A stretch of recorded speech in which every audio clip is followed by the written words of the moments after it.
Shabbat Shalom a todos. Hag Hanukkah Sameach. Nós estamos em plena celebração de Hanukkah, um Shabbat especial, como diz o João Paulo nesta manhã, um Shabbat Mevachim, que antecede ao Rosh Chodesh de Tevet, conforme já foi informado para nós. Eu quero agradecer a presença dos nossos visitantes, dos nossos irmãos que durante 6 dias, de trabalho nós não vimos, e nós temos a oportunidade de Shabbat tranquilo, calmo, porque assim o Eterno estabeleceu para nós. Tranquilo, não estou falando da questão do tempo, do clima. Então, um sol agradável, para que nós possamos aprender a ouvir a palavra de Hashem. Nós também ouvimos que amanhã vai ter a imersão, os levitas ali já tocaram para nós o Salmo 130, da profundeza, clama a Hashem. Durante 3 Shabbat nós podemos apreciar a palavra de Hashem, que trata do assunto, e o Salmo 130 ele me fez lembrar, Leonardo, de um dito que os nossos pais nos ensinam, que quando você emerge, você está num ambiente de não respiração. Ali você tem que clamar a Hashem para que Ele devolva para você a respiração. Um ambiente de não respiração debaixo da água é um ambiente propício para que você possa clamar e imergir diante de Hashem. Assim falam os rabis, ensinam os nossos pais. É um ambiente que eles chamam de como se fosse um útero. Ali você vai renascer, como Yeshua ensina a Nicodemos ali no capítulo de João, em João capítulo 3. É o mesmo ensino que os nossos pais ensinam, o mesmo ensino de Yeshua. Então é a oportunidade que nós temos ali de apreciar a imersão. Eu convido aqueles varões que têm carro para ajudar, porque nós temos ali uma equipe de senhoras que já passou dos 30, uma equipe boa ali de senhoras, e nós precisamos de toda a ajuda necessária para cuidar dessas pessoas. Amém? Nós estamos na 9ª porção, Vayeshev, e ele habitou, estabeleceu Jacó ali na terra de Canaã. Vamos orar? Eterno Elohim de Abraão, de Isaac e Jacó, nós queremos neste momento bendizer o teu nome, glorificar a ti como Elohim de nossas vidas. Seja conosco, ó Pai, neste momento ao qual nós esperamos de ti ouvir da tua palavra. Não olha para a nossa imperfeição, porque se olhares para a nossa imperfeição, nós não resistiremos, Eterno. Por isso que em nome de Yeshua, prepara o nosso coração, prepara o nosso ouvido, prepara todos os nossos sentidos para que nós possamos nos voltar inteiramente para ti e para a tua palavra. E é em nome de Yeshua, o Messias, é que nós oramos, colocamos as nossas vidas inteiramente a seu dispor neste momento, para que o Senhor venha fazer o que lhe apraz. Em nome de Yeshua, nós te agradecemos por este Shabbat na tua presença. Amém, Adonai. Amém. Aqui nós estamos, vamos continuar observando toda a saca dos Benei Israel, de Jacó e os seus filhos. Jacó, o portador do fardo das sementes, ele assentou-se em Canaã. Gênesis capítulo 37, é ali que se inicia todo o estudo da porção Vayeshev, e ele habitou. E durante essa semana nós lembramos que Vayeshev significa, e ele habitou, evoca uma imagem para mim e para você, de uma serenidade pastoril, de uma calmaria pastoril. Segundo os rabis, essa aparente tranquilidade vem do próprio nome, da raiz do nome Vayeshev, que é Yashab, que significa habitação, um lugar que alguém habita. O verbo indica, sim, um certo grau de estabilidade. É isso que ensina, que nos atrai aqui no primeiro versículo da porção. E habitar na terra da promessa traz ali para o patriarca Jacó uma segurança de viver pacificamente em sua pátria. Quer ver? Olha lá que interessante, Gênesis capítulo 37, eu passei no verso 1, diz: Jacó habitou na terra das peregrinações de seu pai, na terra de Canaã. Outras versões diz assim: Jacó assentou-se na região onde residira seu pai em Canaã. Você encontra também outras versões que diz: E Jacó permanece habitando a terra das residências de seu pai, a terra de Canaã. Quando eu estava observando esse primeiro versículo, me vem à memória que aqui Jacó, querendo ou não, ele absorve a expressão do seu pai, Isaac, quando ali ele encontra um poço chamado Rehoboth, ou Rehoboth. Ali ele expressa exatamente isso, lá em Gênesis capítulo 26. Quer ver? Volta um pouquinho para você ver. Quando o seu pai Isaac encontra ali o poço, no capítulo 26, verso 22, ele na parte B ele vai encontrar um poço, ele vai cavar um pouco, e ele usa essa expressão: agora o Eterno nos deu lugar, cresceremos nessa terra. Ali Isaac estabelece também esse lugar de habitação patriarcal. Olha só que interessante aqui, ó. Partiu dali, verso 22, e cavou ainda outro poço, pelo qual não contenderam, não houve contenda. Por isso lhe deu o nome de Rehoboth, e disse: agora o Eterno nos deu lugar, e cresceremos nesta terra. Permanecer na terra ao qual o Eterno nos deu, ao qual o Eterno nos dá, depende não só de Adonai, mas principalmente do comportamento dos seus habitantes. A Torá nos ensina em Deuteronômio capítulo 10, vai lá para você ver. Essa aparente paz ou aparente tranquilidade que Jacó se estabelece ali na terra das peregrinações dos seus pais.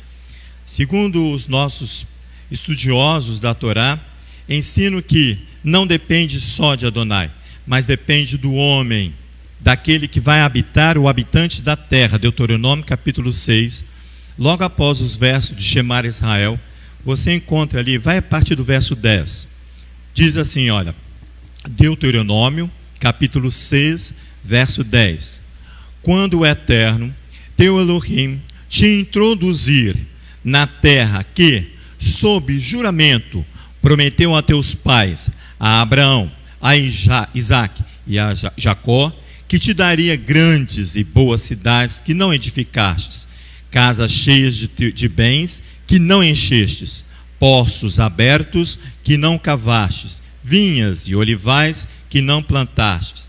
E quando comeres e te fartares, guarda-te, que não te esqueças do Eterno, que te tirou da terra do Egito, da casa da servidão. Ao Eterno teu Elohim temerás, e a ele servirás, e pelo teu nome jurarás.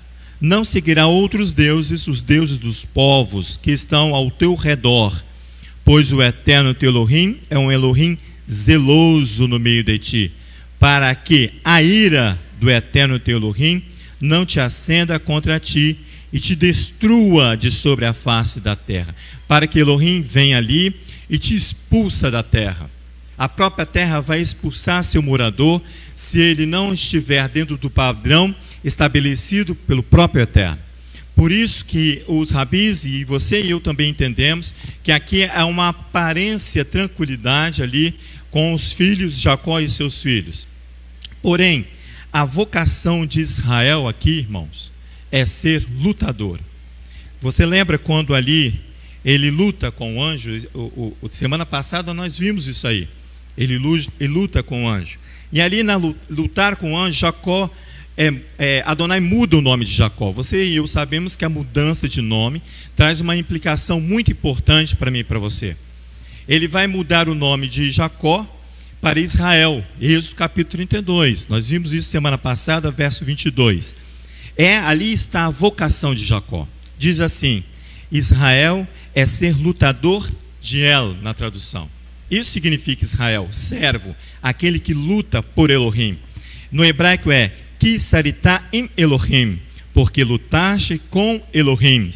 Um outro significado mais primitivo do nome Israel é El lutará. Então, pelo nome, na mudança de nome, você vê que Israel não terá, Jacó ali não terá essa vida pacífica ao qual aparenta ter. Yeshua, descendente de Jacó, em Mateus capítulo 8 ele diz assim, olha, não precisa ir lá, que é só um versículo, no verso 20 diz: as raposas têm covis, os pássaros do céu têm ninhos, mas o Filho do Homem não tem onde repousar a cabeça. Está falando do quê? De uma urgência e de uma emergência. Então não cabe a mim e nem a você alcançar ou desejar alcançar. Claro que o corpo físico deseja um lugar para você repousar, mas esse repouso é para um pouco tempo, uma noite, para você repousar. Por quê? Porque você e eu precisamos estar de pé, você e eu precisamos ter a mesma vocação, ser lutador de El, lutar por Adonai.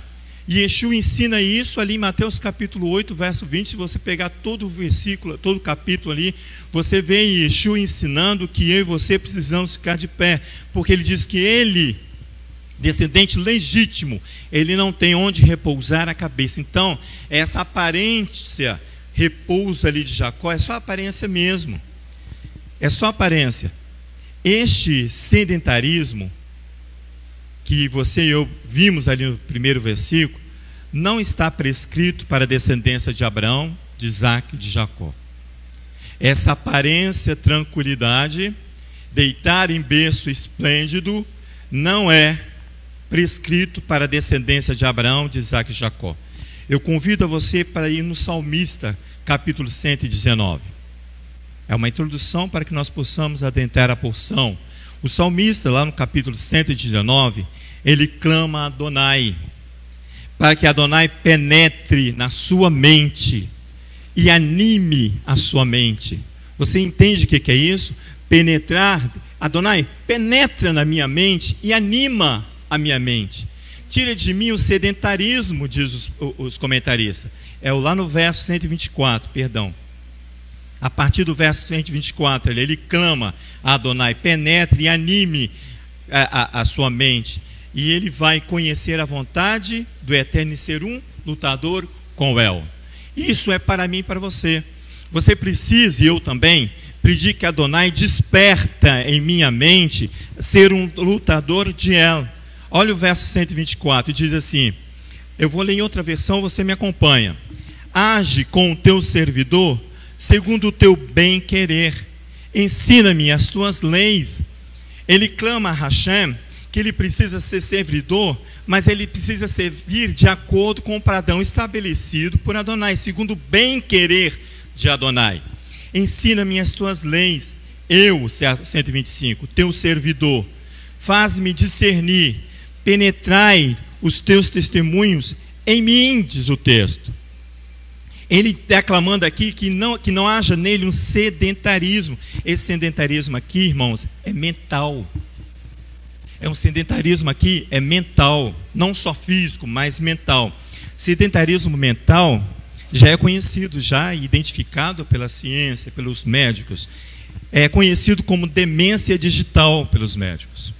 É o sedentarismo mental. A consequência desse sedentarismo é o baixo desenvolvimento do hemisfério direito do seu e do meu cérebro, onde ali há o desenvolvimento intuitivo, criativo, o desenvolvimento das emoções, do humor e do bom funcionamento da memória. O que o salmista clama é que não haja sedentarismo mental para que ele possa ter em bom funcionamento a memória. Porque como é que eu vou me encontrar com Hashem se eu não entender que eu preciso da minha memória? Porque as festividades, os encontros com Hashem, vai falar da memória que nós precisamos ter, de tudo aquilo que Adonai fez para nós, através dos nossos pais, Abraão, Isaac e Jacó. 126 diz, é tempo de agir por Adonai. Por quê? Anulam a tua Torá. Esse é o clamor do salmista, para que eu e você não vivemos em momentos de sedentarismo, principalmente sedentarismo mental. É o que está sendo acometido aí, ó, que você e eu estamos vendo. Você se tranca dentro do seu ambiente e você fica ali, ó, no sedentarismo mental. Você vai adquirir demência digital, diz os médicos. Demência digital. A urgência aqui do 126 de agir por Adonai, porque anulam a tua Torá, é agir a favor de Elohim. Revela-se no tempo presente, onde o que? A ordem está sendo negada. Guarda isso. A ordem está sendo negada. E toda a vida corre risco de ser destruída. Toda a vida corre o risco de ser destruída porque a ordem está sendo negada. Diante desse conceito da ordem está sendo negada, negar a ordem, olha só que interessante, negar no hebraico é karash, é igual a mentir, o mesmo verbo. Karash, negar é mentir. A ordem é disciplina, disciplina é gevurar. Esse é o conceito que Adonai traz nesse Shabat para mim e para você, quando nós precisamos entender e compreender que nós estamos em Hanukkah. E não é simplesmente acender as luzes, mas que essas luzes venham fazer diferença para mim e para você. Eu preciso, e você também, diferenciar a luz que aí está. Então, olha só, Elohim, diz os profetas, quando essa ordem está sendo negada por mim e por você, quando eu vou negar essa ordem, Adonai vai abalar céus e terra, para despertar em mim e você que eu não posso viver em sedentarismo. Para mim e para você. Lá o profeta Ageu fala muito bem disso. Nós cantamos muitos anos a palavra do profeta Ageu ali no capítulo 2. Essa falsa calmaria dos Bnei Israel. Abalar, irmãos, é tornar o ambiente inseguro para mim e para você. É fazer perder a minha e a sua resistência. É abalar essa ordem que eu estou negando. É negar a ordem, negar a disciplina que nós vamos observar daqui a pouco. Vai lá em Ageu para você ver essa ordem que nós cantamos muito isso aí. No capítulo 2 de Ageu, você vai encontrar de Abacuque, Sanfonias, Ageu. Pertinho aí, fácil para você e eu encontrarmos. Ali no capítulo 2, eu só vou ler o versículo do 4 ao 9, para você ver que esse termo aqui, que se eu continuar negando a ordem, ele diz que ele vai vir e abalar, vai estremecer, vai tornar o ambiente inseguro, vai despertar em mim a ausência de sedentarismo que eu preciso ter. Olha só, verso 4. Ora, esforça-te, Josué, filho de Josadaque, sumo sacerdote, e esforçai-vos todo o povo da terra, diz o Eterno, e trabalhai, porque eu sou convosco, diz o Eterno dos Exércitos. É esta aliança que fiz convosco, quando saíste do Egito, e o meu Espírito habita no seio de vós. Não temais. Assim diz o Eterno dos Exércitos: ainda uma vez, dentro de pouco, abalarei os céus e a terra, o mar e a terra seca. Abalarei todas as nações, diz Elohim. Está vendo? Todas as nações. E o desejado de todas as nações virá. E encherei esta casa de glória, diz o Eterno dos Exércitos. Minha é a prata e meu é o ouro, diz o Eterno dos Exércitos. A glória desta última casa será maior do que a primeira, diz o Eterno dos Exércitos. E em este lugar darei a paz, o shalom, diz o Eterno dos Exércitos. Ele vai abalar. O Eterno vai fazer descer. Você vai ver ali que vai abalar Jacó e seus descendentes. Ele vai fazer descer José e Judá. Ele vai fazer descer José e Judá e vai abalar a Jacó. Qual é a ordem negada aqui para os filhos de Israel, para os Bnei Israel? É aquilo que foi dito lá para Abraão em Gênesis capítulo 18. Lembra? Eu vou ler para você no verso 19. Gênesis capítulo 18, verso 19. Você vai ver aqui que aqui nós estamos diante de uma ordem negada, que diz assim, a ordem dada a Abraão. Sim, verso 19. Eu o penetrarei para que ordenasse a seus filhos, está vendo? Por ordem aos teus filhos, e a casa depois dele, que guardassem a estrada de Adonai, para realizar a justificação, o julgamento, e a fim de que Adonai faça cair sobre Abraão, sobre ele, o que lhe prometeu. Essa aqui foi a ordem, é a ordem dada para Abraão, e que você vê ali nessa calmaria, não pertence aos Bnei Israel nem seus descendentes. Jacó, irmãos, aqui nessa porção, ele tem sobre a responsabilidade a estrutura, toda a estrutura de formação aqui da nação de Israel. Os 12 príncipes estão aqui, porque ele estabelece aqui, nessa habitação, estabelece o direito de habitação na terra. É por isso que ele vai e se assenta sobre a voz do seu pai Isaac, que ele diz: agora estamos no lugar da habitação dos nossos pais, porque ele estabelece o direito, é o direito dele, habitação na terra das peregrinações dos seus pais. Porém, os Bnei Israel não trazem sobre si o shalom, a paz, a ordem.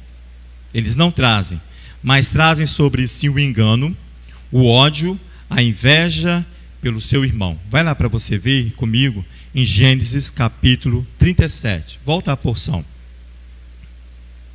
Você vai ver aqui nessa porção que Jacó guarda as palavras do sonho de José.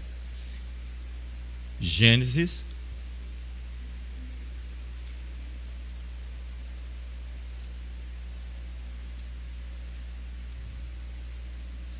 37.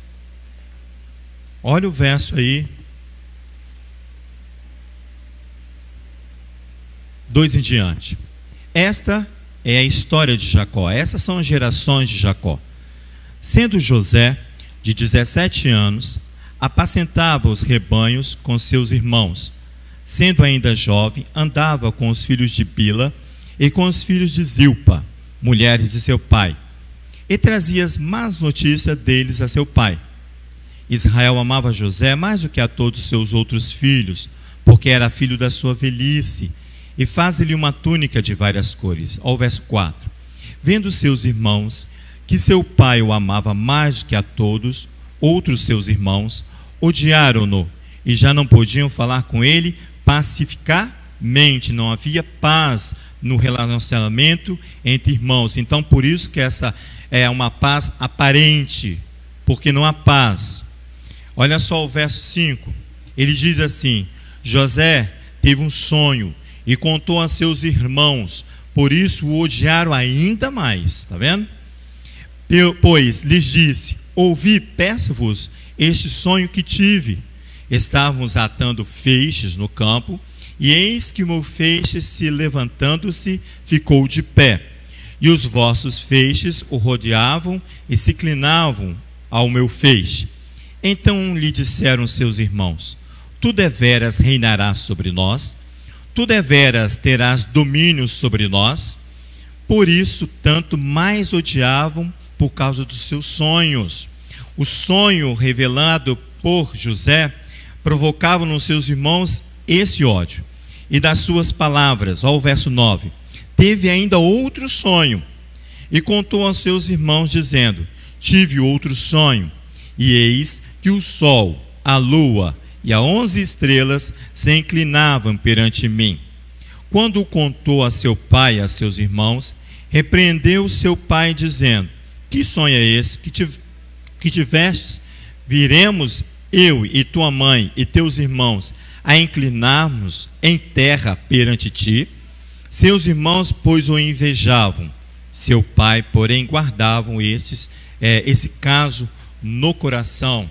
Jacó, em outras versões, diz assim: Jacó guarda as palavras do sonho de José, porque, segundo os rabis, esses sonhos são proféticos.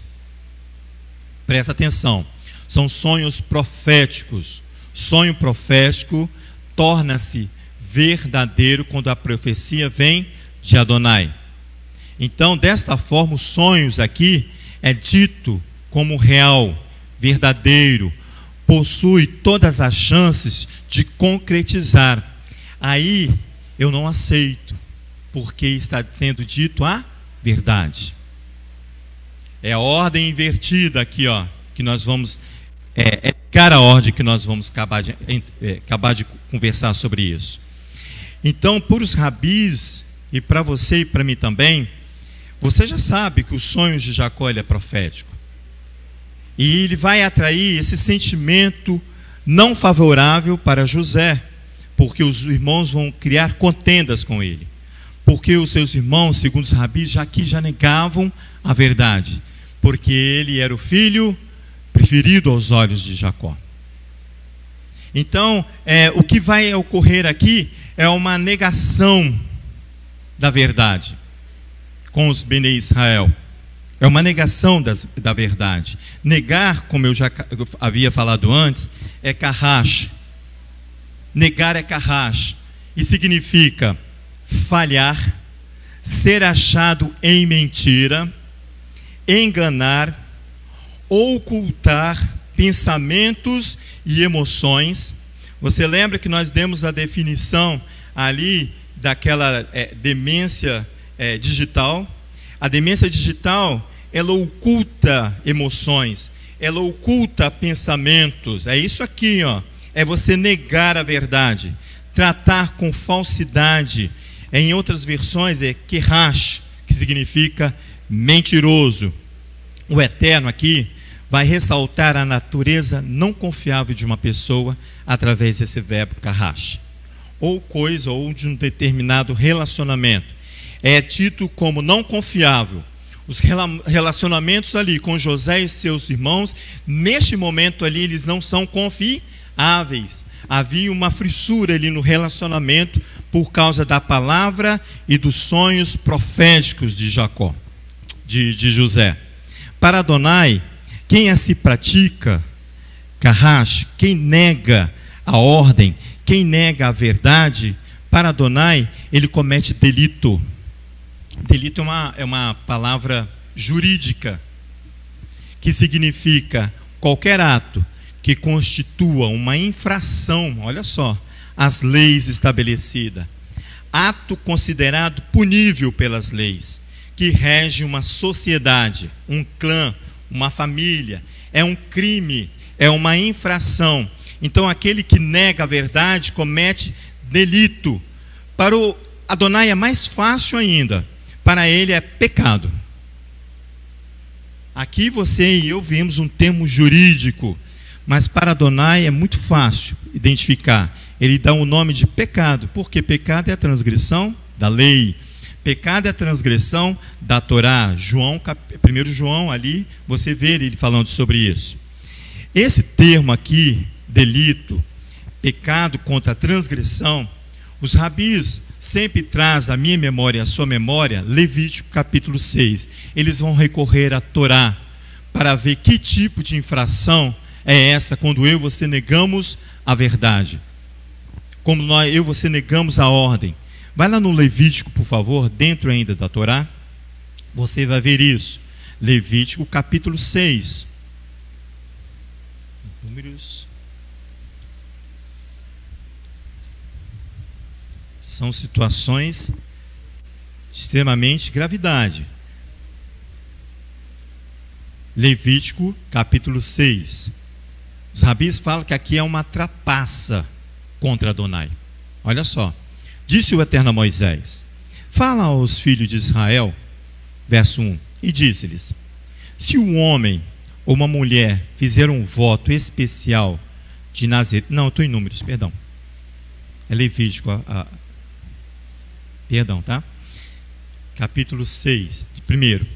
Disse o Eterno a Moisés: quando alguém pecar, quando alguém cometer um delito e for infiel ao Eterno, negar ao próximo o que este lhe deu em depósito, ou penhor, ou roubo, ou reter em seu penhor alguma coisa de seu próximo, ou que, tendo achado perdido e o negar com falso juramento, ou fizer alguma outra coisa de todas aquelas em que o homem costuma pecar, quando assim pecar e se tornar culpado, restituirá o objeto roubado, ou extorquido, ou o depósito que lhe foi dado em guarda, ou perdido que achou, ou tudo aquilo que sobre o que falsamente jurou, restituí-lo-á por inteiro, e ainda sobre isso acrescentará a quinta parte.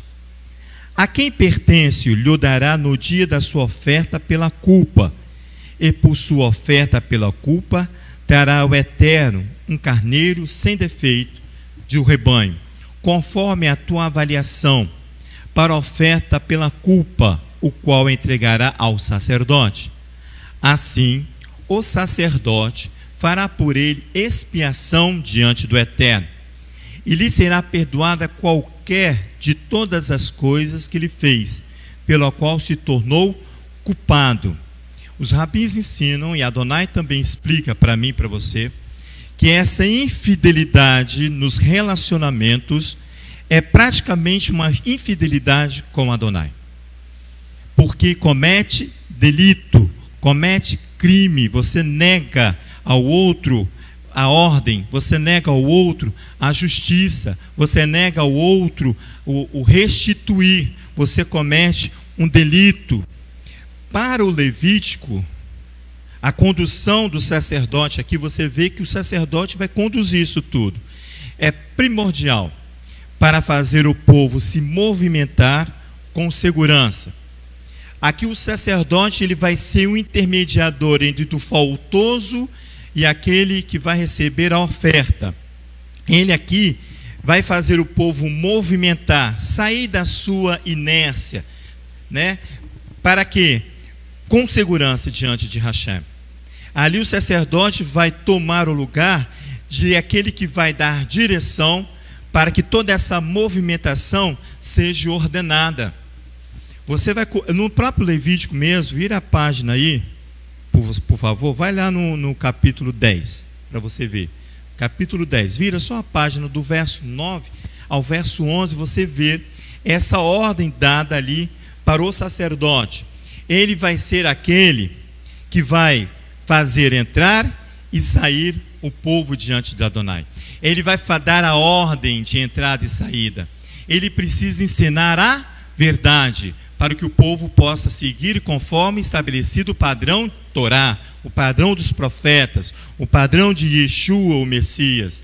Olha aqui no Levítico capítulo 10, vai lá no verso 9, diz assim, olha, verso 8, diz o Eterno a Arão: não beberás vinho nem bebida forte, nem tu, nem teus filhos,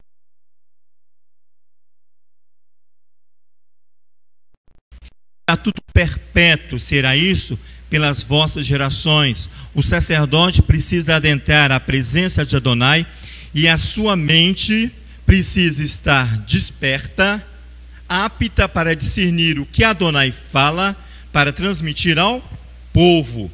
Olha o verso 10. Para que possais discernir entre o santo, o profano, entre o mundo e o limpo, entre o que é falso e o que é verdadeiro. Aí você fala assim, parece que é função somente do sacerdote. Não, cuidado, que o profeta Ezequiel, eu acho que no capítulo 34, que ele fala que Adonai vai julgar entre ovelhas e bodes, entre ovelhas e ovelhas. Então não se iluda que isso não é somente para aquele que está ali na intermediação. Olha só o verso 11. E para ensinar aos filhos de Israel todos os estatutos que o Eterno lhes tem dado por meio de Moisés. O essencial da função sacerdotal consiste em distinguir o puro do contaminado aqui, o sagrado do profano, e identificar o que é falso, o que é verdadeiro, porque a Torá da verdade precisa estar na boca do sacerdote. Malaquias capítulo 2 fala isso. A verdade da Torá precisa estar na boca do sacerdote, e ela é doce como mel, diz salmista no capítulo 19 que nós estamos orando. É isso aqui, ó. Por quê? Porque o sacerdote ele precisa ter a mente apta para ensinar. Apta, não pode estar ébrio nem de orgulho, nem de altivez, não. Não, precisa estar com a mente apta. Os cientistas do comportamento humano, eles dizem que esse processo de negação da verdade é um mecanismo de defesa inconsciente em que o conflito emocional e a ansiedade são evitados. Horrível isso, né, professor? Que coisa horrível é isso. Vou ler para vocês de novo. Os cientistas do comportamento humano, os cientistas, dizem que o processo de negação é um mecanismo do homem de defesa. Eles falam que é inconsciente, em que o conflito emocional e a ansiedade são evitadas, recusa por reconhecer a verdade. Você e eu, quando entramos no processo de negação da verdade, nós ocultamos enfrentar a verdade. É isso que eles estão falando. Mas, gente, João capítulo 8 diz, Yeshua diz: conhecereis a verdade, e a verdade vos libertará. Conhecereis a verdade é que vai nos libertar. Mas, Léo, como é que eu vou conhecer a verdade se não há quem pregue, não há quem escute? Isso. Pode adentrar. Vou falar outra vez. Pode. Como é que eu vou conhecer a verdade se não há quem pregue e não há quem ensine e não há quem escute? Porque a verdade é a palavra, não é? Não é? Então eu preciso tomar dessa água todos os dias. Eu preciso me familiarizar com ela. O clã de Jacó ali, toda a família vai ser corrigida. Tanto José quanto os irmãos. Toda a família vai Toda haver a família vai ser corrigida. Abalada. Assim Isso. é a história conosco. Se nós estamos achando que um só que vai ser corrigido, todos nós vamos ser corrigidos. Estamos sendo.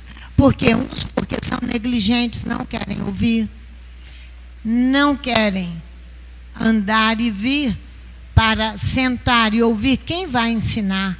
O outro que quer ensinar não quer se esforçar para ensinar e buscar de Adonai o ensino que precisa passar para a ovelha.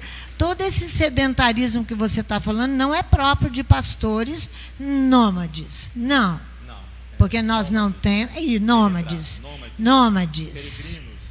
Somos cantamos, tem um hino antigo que fala: sou peregrino aqui, em terra estranha estou da harpa.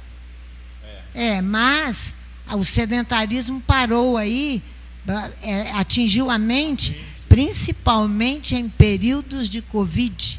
Principalmente em períodos de Covid. Então, as duas partes estão erradas. Sim. Por isso que eu disse assim, o clã de Jacó precisa todo ser corrigido. José, porque trazia para o pai as maledicências dos seus irmãos, ele também precisava de correção. Isso. E os seus irmãos, porque não reconheceram ali tudo aquilo que ele era, que ele já tinha sido chamado, e então mantém no seu coração o ódio contra o irmão. Então temos uma questão que é um tratamento de todos. De todos. Do clã inteiro. Eu falei ali que nessa porção, José vai descer, isso. Jacó vai descer, Judá vai descer, mas os rabis ainda falam que Jacó também desce. Quando ele se abate ali e diz assim: eu vou descer a cova junto com meu filho. Esse é um descer, é um abatimento que vem sobre ele. Um abatimento toda total. A família, todo o clã ali vai ser movimentado. Eu estou falando do clã todo, mundial clã. Aí, ó. Dos filhos de Israel e nós também, todo mundo junto. Todos. Tem que haver um abatimento generalizado. Isso. Mas para os profetas de Israel e para Yeshua, nada disso, pastor, é científico.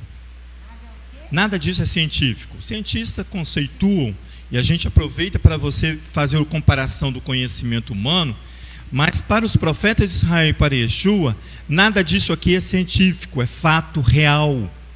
Existe, acontece no meu e no seu meio. Eles dizem que isso tudo é adultério. Negar a verdade é adultério. É abandonar Elohim e andar de braço dado com o diabo. É andar de braço dado com o diabo. Porque no mundo. Com o mundo. É o conceito. Por isso que eu falei que esse conceito humano, ele é pesado, é horrível. Olha só, tem uma frase que diz assim: uma mentira dita 1000 vezes torna-se verdade. Você sabe quem disse isso? Olha, percebe bem se não foi o diabo que falou isso. Essa célebre frase, quem falou foi Joseph Goebbels. Ele foi ministro de propaganda da Alemanha nazista. A ordem é propagar a mitomania, o pavor, o medo, o ódio, a transgressão, Para nós hoje, você quer melhorar? É você propagar o fake news, o terror que você e eu recebemos todo dia aí pelo WhatsApp. Você vê cada depoimento que você não sai nem de casa pelo medo, te trava. Por que te trava? Porque sua mente já está, sedentária. Age, vamos agir. Vamos botar sua mente para agir através da... Mas aquilo que a pastora falou, não tem quem ensine e não tem quem escute. Está todo mundo preso. É propagar a mitomania, é a ordem de Satanás, o diabo mesmo. Para os profetas não é assim. Vai lá, Oséias, comigo no capítulo 4. Vamos ver um pouquinho os profetas. Irmãos, conforme a pastora sempre fala, os profetas aqui entram em alfa. Vai em Oséias para você ver. Porque eles gritam, eles clamam. Mas não, eu prefiro viver uma vida folgada, uma vida sedentária, do que obedecer uma ordem estabelecida para os Bnei Israel. Vocês são lutadores de El. E Yeshua disse que não tem nem lugar para recostar a cabeça. Ele é um peregrino dentro de Israel, irmãos. Yeshua, o teu Adon, no capítulo 4 do profeta Oséias, o verso 1 diz assim: ouvi a palavra do Eterno, vós, filho de Israel, porque o Eterno tem uma contenda com os habitantes da terra. Não é habitantes da lua, não, é habitantes da terra. É eu e você e fora deste muro. Só prevalece o perjurar, só prevalece o mentir, o matar, o furtar, o adulterar. Quebram-se todos os laços e há homicídios sobre homicídios, porque por isso a terra se lamenta e tudo que nele mora desfalecem, se abate, está vendo? É isso que o profeta grita. Juntamente com os animais do campo, com as aves do céu, tudo vai ser afetado. Até os peixes do mar perecem. Todavia ninguém contenda, nem qualquer repreenda, porque o teu povo é como que contendem com o sacerdote. Por isso tropeçarás de dia, e o profeta contigo tropeçará de noite. Assim eu destruirei a tua mãe. O teu povo é destruído, porque lhe falta o quê? Conhecimento, porque a mente está embotada, está sedentária, porque tu rejeitaste o conhecimento. Também eu te rejeitarei, diz o Eterno, como meu sacerdócio. Visto que te esquecesse da Torá, você nega a verdade, também eu te esquecerei de teus filhos. Quanto mais eles se multiplicaram, tanto mais contra mim pecaram, e eu mudei a sua honra em vergonha. Alimente-se do pecado de meu povo, e da maldade dele tem grande desejo, é um desejo ardente. Por isso é como povo, assim será o sacerdote. Todos, está vendo? Todos castigá-lo-eis pelos seus caminhos, e lhe darei a recompensa das suas obras. Diferente de Isaías, de Salmista capítulo 9, que nós estamos orando as bênçãos, aprova as obras de minhas mãos, Adonai. Não é isso que nós estamos orando? Aprova as obras de minha mão. Como é que eu vou fazer, Adonai, aprovar a obra de minhas mãos? Vai lá no profeta Isaías, volta aqui um pouquinho a sua Bíblia, para você vermos o profeta também. Ele diz assim, o profeta Isaías, que a verdade anda tropeçando aí fora, nas ruas. Aqui também, se você e eu não andarmos segundo o padrão de Adonai. Capítulo 59 de Isaías. Baruch Hashem. Verso 12, não vamos muito longe não, verso 12, verso 15 só. Olha o que diz aqui, verso 12 do capítulo 59 do livro do profeta Isaías. Pois as nossas transgressões se multiplicam perante ti, e os nossos pecados testificam contra nós. As nossas transgressões estão conosco, e conhecemos as nossas iniquidades. A rebelião, a traição contra o Eterno, o retirar-nos do nosso Elohim, o pregar opressão, está vendo? E revolta, e o proferir mentiras, que os nossos corações conceberam, pelo que a justiça se tornou para trás, e a retidão se pôs longe. A verdade anda tropeçando nas ruas, e a equidade não pode entrar. A verdade ausentou-se, e quem se desvia do mal arrisca-se de ser despojado. O Eterno ouviu, e pareceu mal aos seus olhos, e não houvesse justiça. A verdade anda tropeçando. Agora você vai comigo lá em Yeshua. Volta lá em João capítulo 8. Nós não fomos, né, em João. Eu passei rápido por ele.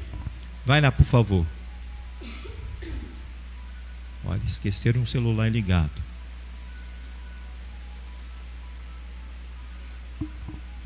Vamos ali, João. Vamos agora ver Yeshua. Você vai ver que há uma concordância com aqueles que entendem sobre sedentarismo e agir por Adonai. No capítulo 8 de João, a partir do verso 31.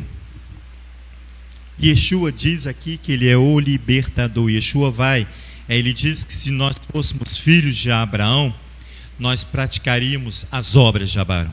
Nós não seríamos sedentários.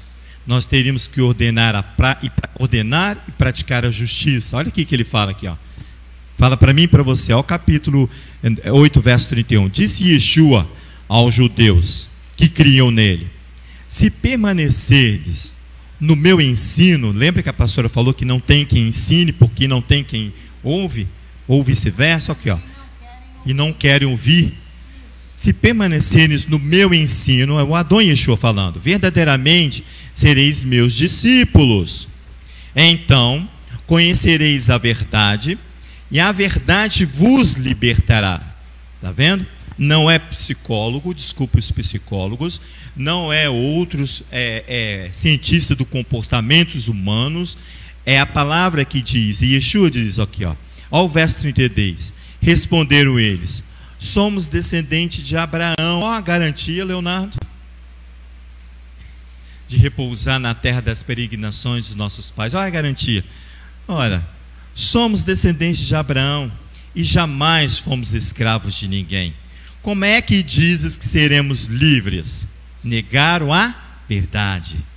Disse Yeshua: em verdade vos digo que todo aquele que comete pecado, um delito, uma falta grave ou um crime, é escravo deste crime, deste pecado. Verso 35. Ora, o escravo não permanece sempre em casa, mas o filho aí permanece para sempre. Se o filho vos libertar, verdadeiramente sereis livres. Sei que sois descendentes de Abraão. Ele concorda. Sois descendentes de Abraão. Contudo, procurais matar-me, porque a minha palavra não penetra em vós. Você e eu negamos a verdade. É isso aqui que os Bene Israel estavam naquela aparente tranquilidade. É isso aqui, olha. Os descendentes de Abraão. Contudo, procurais matar-me, porque a minha palavra não penetra em vós. Eu falo do que vi na presença do Pai. Ele diz assim, que ele fala a verdade, está vendo? E vós fazeis o que ouvistes de vosso pai. Responderam ele: nosso pai é Abraão. Disse-lhes Yeshua: se fosseis filhos de Abraão, praticareis as obras de Abraão. Qual é a obra de Abraão? Praticar justiça e mandamentos. Ordenar a justiça, melhor dizendo. Está vendo? Verso 40. Mas procurai matar-me, homem que vos disse a verdade, que Elohim ouviu. Abraão não fez isso. Vós fazeis as obras do vosso pai. Ele vai identificar quem é o pai dessas obras. Quer ver? Protestaram eles: não, nós não somos filhos ilegítimos. Temos um pai que é Elohim. Disse-lhe Yeshua: se Elohim fosse o vosso pai, vós me amaríeis, pois eu vim de Elohim e aqui estou. Não vim por mim mesmo, mas foi ele que me enviou. Por que não entendeis a minha linguagem? Por que não entende o que eu falo? Porque Yeshua fala a verdade, está vendo a mente embotada. Por que não podeis ouvir a minha palavra? Vós pertenceis a vosso pai, o diabo. Ele vai identificar quem é o pai. O diabo, está vendo aqui? Quer falar, pastora? Não, acaba de ler. Posso terminar? E quereis executar o desejo dele. Você quer andar segundo anda o seu pai, ele está falando. ele foi homicida desde o princípio e não se firmou na verdade, pois não há verdade nele. Quando ele profere mentira, fala o que lhe é próprio, pois é mentiroso, é pai da mentira. Contudo, porque vos digo a verdade, não credes em mim, porque algum de vós acusa-me de pecado. Se vos digo a verdade, por que não credes em mim? Quem pertence a Elohim, ouve as palavras de Elohim. O motivo por que não ouvis é que não pertence a Elohim. Amém. Olha só, voltemos lá em Gênesis no capítulo 37. Volta lá, Torá. Gênesis 37. Exatamente. Nós temos aqui um problema em Gênesis 37. Por isso que nós temos que prestar atenção, que é uma correção tanto para judeus quanto para gentios. Por isso que eu falei, não tem quem pregue e o povo não quer ouvir também. Isso. Não é? Olha aqui. Nós temos aqui a questão de José. Versículo 2. Essa é a história de Jacó. Sendo José de 17 anos, perto dos irmãos, filhos de Lia, Rubem, Simeão, Levi e Judá, os quatro maiores filhos de Lia. José era um pirralho. Isso. 17 anos. E ele trazia más notícias, trazia notícias das palavras nefastas que seus irmãos falavam. Ele trazia e falava com Jacó. Isso ali demonstra o caráter de José não tratado, no seu sentimento de inferioridade. Ele vai tentar ficar bem com o pai e falar dos irmãos.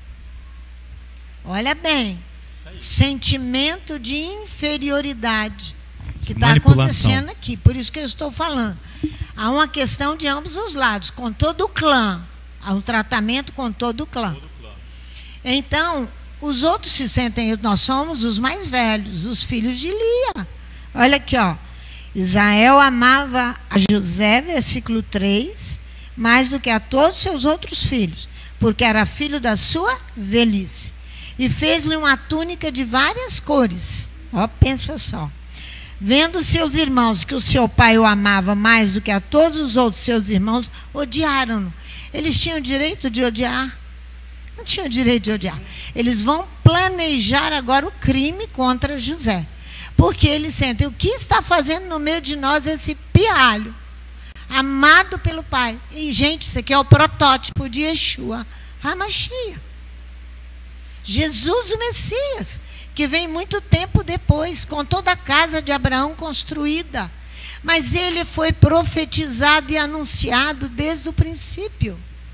Então, não há motivo desse ódio, dessa destruição.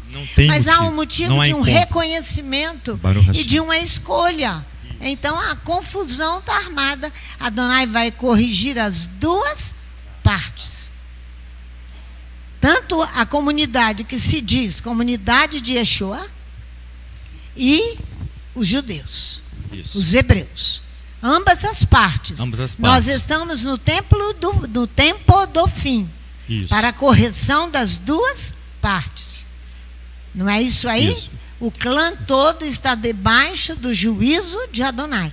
Precisamos colocar as coisas, nos humilhar, para nos relacionarmos em paz e pararmos de acusar uns aos outros. Isso, o sentimento de inferioridade que vem sobre uma escolha de Adonai, por isso que o profeta vem brigando lá na frente. Adonai escolheu Yeshua. Esse é o pirralho. É o primogênito. Nele. Fala. Isso, colabora, Léo. É muito importante. Tira aí a máscara para a gente ouvir. Não só o que está sendo falado aqui, como o momento. Que João 10 narra que Yeshua está sendo confrontado pelo mais velho que ele, exatamente em Hanukkah. Em Hanukkah. Ele está em Hanukkah, um judeu chega diante dele e pergunta: se tu és o Mashiach, revela-nos agora. Era Hanukkah.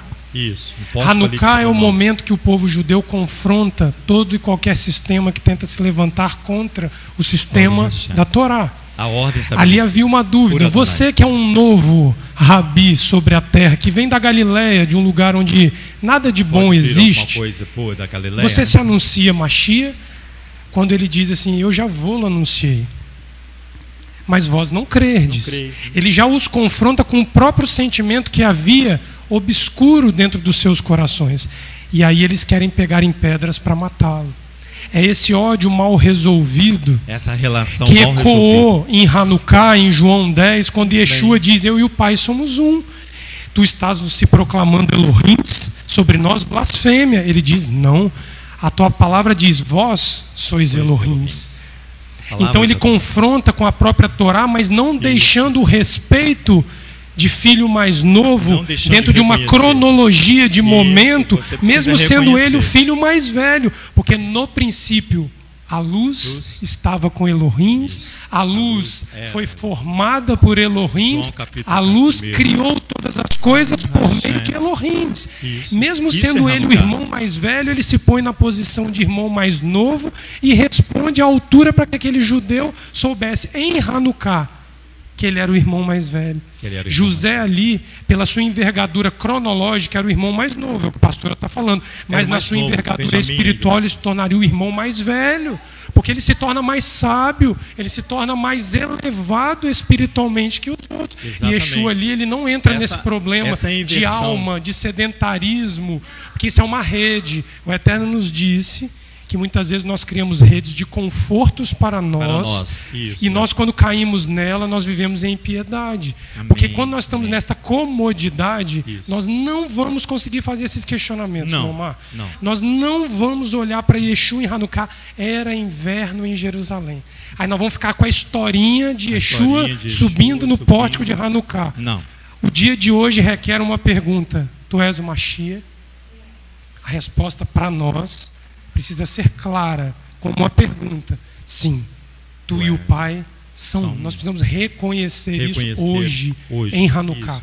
Porque senão nós vamos ficar querendo tacar pedra, Leomar, em quem é maior, em quem é superior e quem foi escolhido e separado por Adonai. Aí a gente cai nos problemas lá de Judá, de Levi. Exatamente. Yeshev aqui, Vayeshev, ele inicia exatamente a propagação do acerto dessa situação. Aqui ele vai pegar José como exemplo que nós acabamos de ouvir de Israel, e também Judá como ali que assume a liderança dos seus irmãos. Ele vai fazer imediatamente uma movimentação ali, ele vai abalar todo o clã, iniciando ali com a geração de Jacó. A venda aqui de José é a descida dele para Mitzraim, para o Egito. O seu aprisionamento, ele vai ser intercalado ali com a descida de Judá. Você vai ver ali que a porção aqui no capítulo 37 fala totalmente de José. Depois ele vai no capítulo 38, vai falar de Judá. Já no capítulo 39 ele volta novamente a tratar da questão de José. Porque a Torá vai se preocupar em mostrar exatamente isso.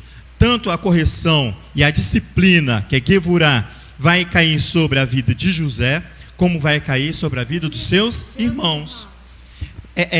José ali, ele vai forçado como escravo para o Egito, para que ele possa aprender sobre a verdade e a disciplina.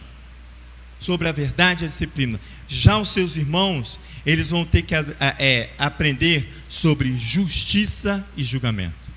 Olha só, enquanto um está no Egito, aprendendo ali sobre a disciplina, a correção, a outra parte, Judá e seus irmãos, também estão no mesmo tempo, concomitantemente, aprendendo a tratar daquilo que Adonai viu de imediatamente nele, que é a falta e a ausência de destino.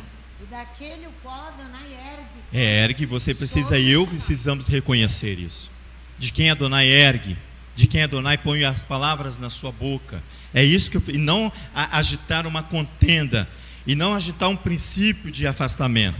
Você vê isso, Léo, por isso que a gente tem que ter toda preocupação. Muita preocupação. Quando levantam um roche, cabeça. Você, há um só cabeça, chama Yeshua HaMashiach, Jesus o Messias. Então, quando se levanta às vezes é um jovem que não tem experiência alguma como cabeça de um povo. É um problema muito grande, porque já existe um cabeça. Não tem que levantar mais cabeças. Não precisa pôr outro fundamento. Não precisa pôr outro fundamento. Não precisa. Diante daquele que já está estabelecido. Não precisa. O Roche, ele não está aqui agora. Ele está ausente. Isso. Mas ele voltará. Vai voltar. Ele chama Yeshua HaMashiach, Jesus o Messias. Aguardemos por ele. Amém. Com o nosso coração ansioso para recebê-lo. Amém. Esse é o momento. Ansioso para receber o Roche, o cabeça. Ele é o cabeça, não é isso aí? Isso, ele é o cabeça. Senão você cria também uma outra competição com Yeshua. Exatamente. Gravíssima essa competição. Por isso que aqui você vai ver, e eu também, que a partir do capítulo 38, ali, Judá também vai descer. Está vendo? Israel e seus filhos vão decair de uma posição de serviço a Adonai, de uma terra não sua. José para a disciplina na verdade, Judá pela disciplina na justiça. Os rabis chamam essas ações de Adonai, essas ações que ocorrem ali no clã de Jacó, eles chamam de Hesed de Gevurah, amor na disciplina. Você me ama, pastora Sandra? Então ela vai ouvir a palavra de disciplina. Eu amo a pastora Sandra e eu tenho que ouvir a palavra de disciplina. E assim nós vamos caminhar juntos. Agora, já pensou se eu entro em conflito com ela? Onde isso vai parar? Se eu não assumo e não vejo qual é onde a minha posição e onde está a autoridade dada por Hashem?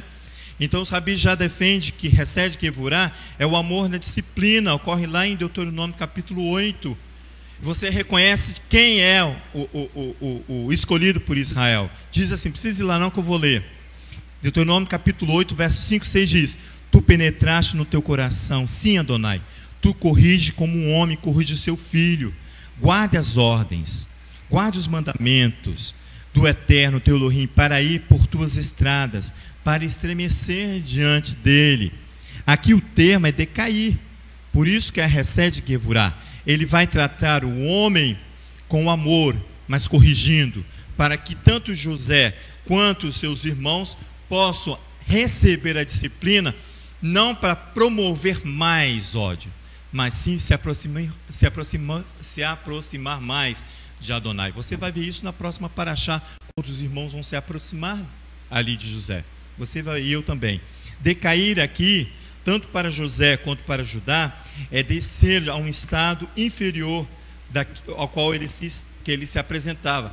E José, como filho preferido de Jacó, amado acima de todos os irmãos, é assim que ele ouvia.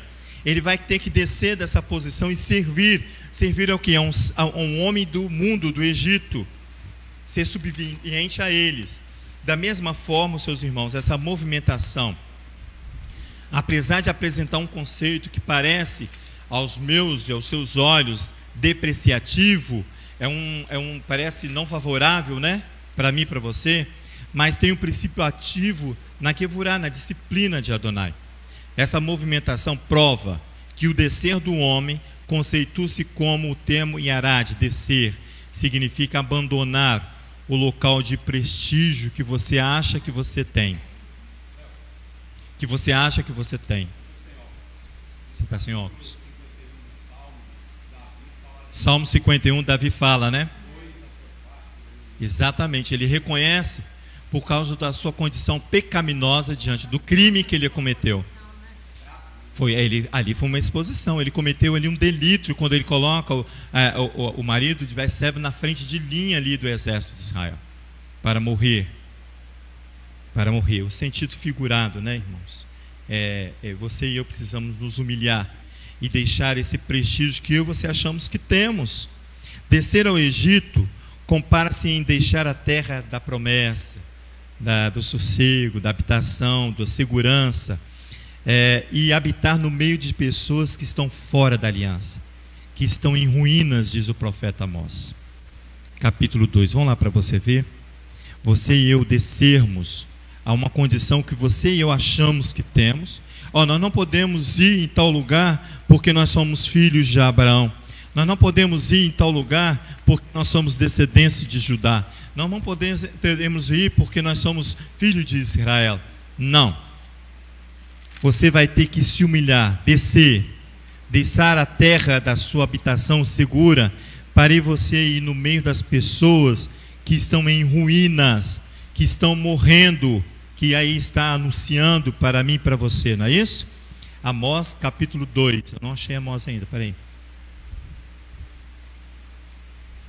Porque tem um grampo aqui.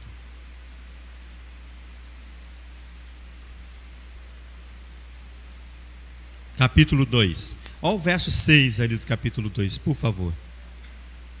Ele diz assim: assim diz o Eterno: por 3 transgressões de Israel, e por 4 não retirarei o castigo, porque vendem o justo por dinheiro, e o necessitado por um par de sandálias. Pisam a cabeça dos pobres no pó da terra, pervertem o caminho dos mansos. O homem e seu pai entram na mesma moça, e assim profanam o meu santo nome.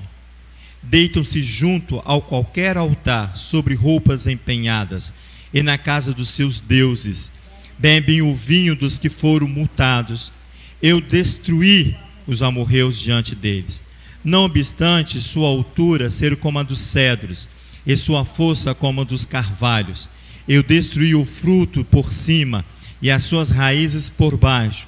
Também vos fiz subir da terra do Egito, e 40 anos vos guiei no deserto, para que possueis a terra dos amorreus. Dentre vossos filhos levantei profetas, e dentre vossos jovens nazireus. Não é isto assim, filho de Israel, diz o Eterno? Mas vós, aos nazireus, destes vinho a beber, e aos profetas ordenastes: não profetizeis, fiquem calados, eu não quero ouvir a verdade. Eis que vos apertarei no vosso lugar, como se aperta um carro cheio de feixes. Assim que nada valerá a fuga ao ágil, nem o forte corroborará a sua força, nem o valente salvará a sua vida. Não ficará em pé o arqueiro, nem o ligeiro de pressa se livrará, nem tampouco o cavaleiro livrará a sua alma. Até mesmo o mais corajoso dos guerreiros fugirá nu naquele dia, diz o Eterno. O termo aqui de descer e de apertar, de transgredir, é o mesmo termo de decair, que é darran, queda, em ruína. Você vê o seu irmão em ruína, você não vai lá buscar e colocar a sua vida em risco para ajudar a ele. É isso que o profeta Amós diz, que essas 3 transgressões, e por 4, ele não vai retirar o castigo, nem de mim, nem de você. Nem de mim, nem de você.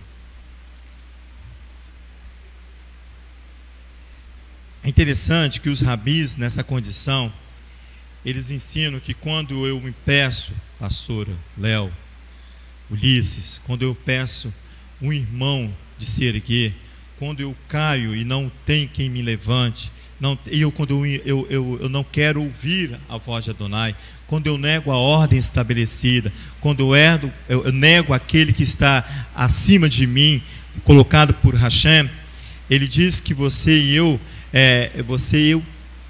nega o direito da ressurreição dos mortos ao outro que está lá fora. É o desvio sexual que já começa lá com Jacó. O problema mental é um desvio sexual. Está escrito aqui, ó. Um homem entra, a mesma moça, o filho e o pai. É o desvio, o problema da mente desviada. Está falando de sensualidade. De tarde nós vamos ver isso. De sensualidade. A sensualidade. Isso. Exatamente. O vinho. Ele que vai desviar você e a mim de fazer aquilo que Adonai estabeleceu. Correto. Do caminho correto. Exatamente. Amém. A Torá diz que José trazia más notícias, não é isso que a pastora acabou de nos ensinar? Do seu pai. A expressão que a pastora usou aqui de má notícia vem do hebraico dibam, que significa difamação. É o relato negativo que você faz do seu irmão. É a infâmia e é a calúnia que você faz para o seu irmão. O termo aqui expressa uma ação de mover-se suavemente, pastora. Você fala mal do seu irmão aqui, você chega ali na porta, você repete para outro. Se você vê o conceito desse termo, irmão, é uma coisa horrorosa, porque diz que isso, a palavra vai se mover, a difamação ela se move suavemente. Por isso que eles vão conceituar como se fosse uma serpente, o ardil. Ele vai suavemente se mover. Essa é a má notícia que Jacó trazia, que Israel trazia dos seus irmãos. Se movia no meio deles suavemente e trazia as notícias para o seu pai. Por isso que vai ser corrigido. As notícias Que eles falavam. Exatamente. Dos irmãos, má notícias. Exatamente. Então é esse mover aí que tem que ser cessado, que tem que ser bloqueado, que tem que fazer cessar. Não só com Adonai intervendo aqui, mas no meio de nós também. Por isso nós oramos, que Adonai venha sobre nós e lance a sua intervenção sobre nós, por causa desse delito que ocorre no meio de nós. É um delito, é um crime, conforme diz o conceito jurídico, e o conceito de Adonai fala que é pecado. José tinha tempo para isso, porque ele estava em casa e os irmãos trabalhando, né? Se você olhar, ele estava em casa. Ele estava em casa enquanto os irmãos estavam. Aí quando ele ia, ele ouvia e trazia. Isso. Há um midrash que conta que quando ele está a caminho para encontrar com seus irmãos, pastor, ele vai encontrar com um homem. Você viu ali? Tem um homem ali que ele encontra, né? Sabe por quê? Porque o midrash conta que quando ele chegar naquele local, os irmãos não estavam. Você acha que ele ia procurar os irmãos? José ia voltar para casa. Aí o homem, Adonai, coloca um anjo ali e fala assim: não, ó, a direção que você precisa estar ali, porque a partir daquele momento vai ser estabelecido o juízo para José e seus irmãos. Você e eu precisamos encontrar com esse anjo. Eterno Elohim de Abraão, de Isaac e Jacó, nós queremos bendizer o teu nome, agradecer a ti, Hashem, por momentos na tua presença, na tua casa, ouvindo da tua palavra. Nós sabemos que o nosso corpo físico gostaria sim, ó Pai, de estar num ambiente sossegado para nós nos esvalarmos do nosso corpo físico. Mas aprove Adonai despertar em nós a sua mente, para que nós possamos estar ativos, porque nós precisamos ouvir a tua voz, precisamos ouvir a voz dos nossos irmãos, precisamos ter essa comunhão, para que nós possamos, para que os anjos que habitam no meio de nós possam também dar boa notícia de nós. Portanto, aprove Adonai estabelecer essa casa nessa cidade, para que nós possamos trabalhar a favor dessa cidade, para que nós possamos trabalhar a favor de Adonai. Portanto, Hashem, perdoa os nossos pecados, perdoa as nossas transgressões, as nossas maledicências, os nossos maus comportamentos, o desejar mal ao próximo, tudo aquilo, ó Pai, que não está de acordo com a tua Torá, e que o Senhor virá julgar essas coisas no meio de nós. Não é por habitarmos numa casa onde o Senhor diz que é uma casa segura. Se nós não nos comportarmos de acordo com a tua palavra, nós seremos julgados por ela, Eterno. E em nome de Yeshua que nós oramos. Seja conosco nesse resto de Shabat, ó Pai. Seja conosco nessa tarde, onde nós ouviremos ainda mais da tua palavra, onde nós precisamos nos conter, Eterno, diante da tua presença. Detenha-nos, ó Eterno. Não permita agir além daquilo que nós precisamos agir, mas também nós não venhamos fazer aquém daquilo que o Senhor nos ensina, mas que nós possamos andar segundo o padrão estabelecido por Ti na Tua palavra. Erga a Tua face sobre essa casa, erga a Tua face sobre nós e venha julgar, Eterno, em nome de Yeshua, porque nós sabemos que Hanukkah é período de julgamento. Em nome de Yeshua, o Messias. Amém, Pai. Yevarecha Adonai virish mirecha. Yahi Adonai, palavelecha viruneka. Issa Adonai, palavelecha viasa melecha shalom. Bishem Yeshua HaMashiach. Amém. Que o Eterno nos abençoe e nos guarde. Que o Eterno faça resplandecer o seu rosto sobre nós e tenha misericórdia de nós. Que o Eterno sobre nós levante o teu rosto e nos dê um shalom, a paz. Em nome de Yeshua, o Messias.